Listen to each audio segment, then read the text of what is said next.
There's something called the Smoot-Hawley tariff, which pursued exactly that idea. Let's keep foreign goods out of this country and protect American jobs. The problem was that every other country did the same thing, and pretty soon international trade ground to a halt. Actually, I'm sorry, if I could have your attention. You have a question? We have some microphones. It's easier to record the audio if everybody's on the microphone. So just raise your hand and I'll bring the mic to you. So on the same topic, but really don't we have some of the lowest rate or barriers to trade into our country as compared to other countries? So pursuing these barriers, something along those lines, reducing their regulations. We have something called the World Trade Organization, which is supposed to promote uniformly low barriers by all countries. There are exceptions. It's not a perfect system. But yeah, I personally think that we can have some trade barriers if they can be justified. For example, let me give you an example. The Chinese do not have the same environmental regulations that we do. Seems to me we could formulate some sort of a scale, that we're at 9 on the scale, the Chinese are at 4 on the scale, and then have some sort of proportionate tariff on Chinese goods to balance out the effect. We think it's fine if somebody wants to compete with us based on their innovativeness, their hard work, even their low wages. I don't think we would want to deny Chinese workers the right to earn a living simply because they have low wages. But if they're gaining their competitive advantage through using the environment, violating human rights, manipulating their currency, then I think we have legitimate grounds for pursuing fair trade as opposed to free trade. Yes?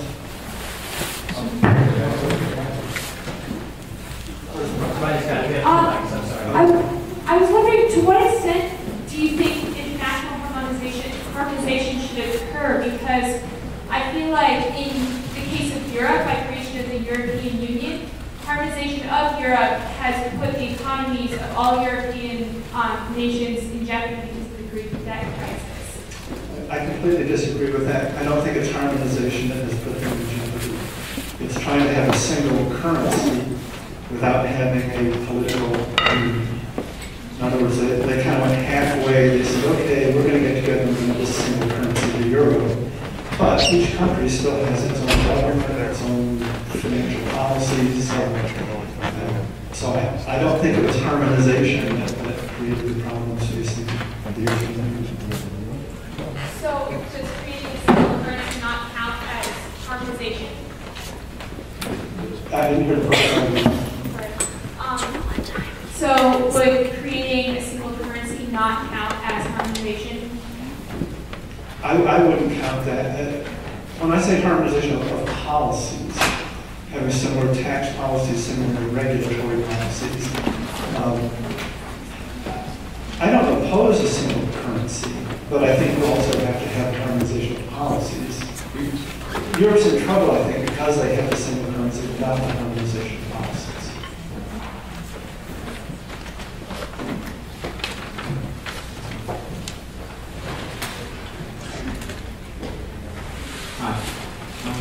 It's my understanding that one of the founding assumptions of modern economics is that people are rationally self-interested. Do you believe that to be the case, and why? Good question. I like to think of human beings as having at least two selves embodied within them. One I would call the economic self, and that self strives for maximum gain at minimum sacrifice. So you're being your economic self when you shop at Costco. You're being your economic self when you go to a garage sale. You're trying to get as much as possible and pay as little as possible. But I think that's only part of what it is to be human. We are also social selves. We have an interest in the kind of social environment we live in, the kind of community we live in. We can be altruistic, we can be kind, compassionate, caring. So I guess I think economics gets it half right, and it's an important half. I mean, people do behave economically, particularly when it comes to money. People tend to be rather economical when things get money. But economists tend to miss that other half of what it is to be human.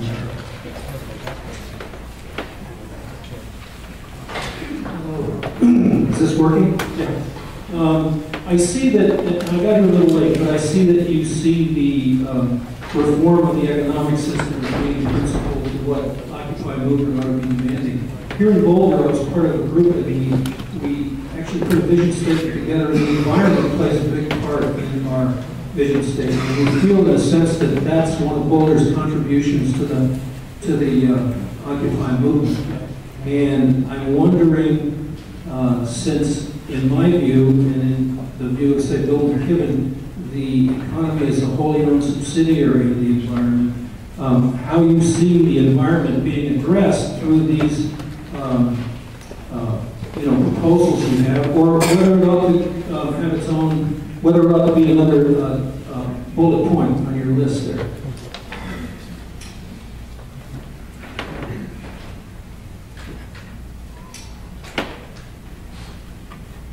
When I talk about the harmonization of policies, and a central element of that would be harmonization of environmental policies.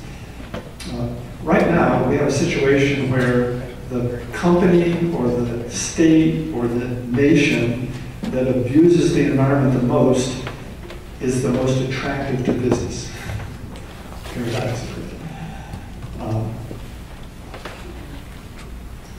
The only way to shut off that avenue for pursuing profit is to have standard policies. So that right now businesses can play off states against each other, towns against each other, nations against each other.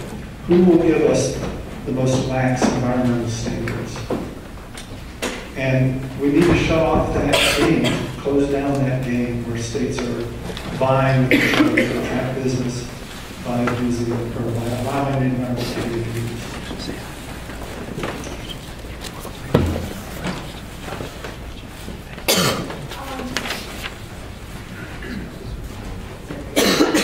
And coupled with an earlier comment, this idea of having certain, say, input tariffs that could be tied to things like environmental, human rights, things like that could play into this environmental protection piece. Is there anything in the current free trade structures that allow that? My understanding is that it's not. Yes, the free trade agreements, particularly NAFTA, are deeply flawed.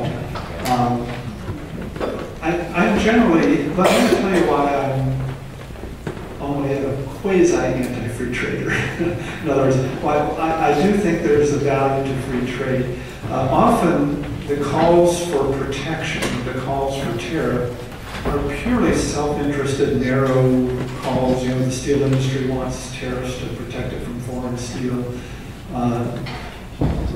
Rather than getting more efficient about producing steel, it's easier to lobby government and get a tariff. So I think we need to be suspicious of a lot of the requests, demands for trade barriers. But as I said before, I think there are legitimate reasons for trade barriers.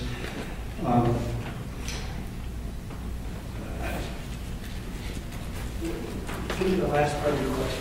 Is there anything in current free trade structures that would allow for that kind of conditional tariff? And if not, how would we go about it? I think we need to go back and review the various free trade agreements that have been made. Some of them are deeply flawed, particularly with relation to the environment. I'm a little fuzzy on this because it's been a couple of years since I was reading about this, but I believe there's a clause there that says if one government tries to impose environmental regulations on a company and that other governments don't have, that company can claim that its rights are being violated. And,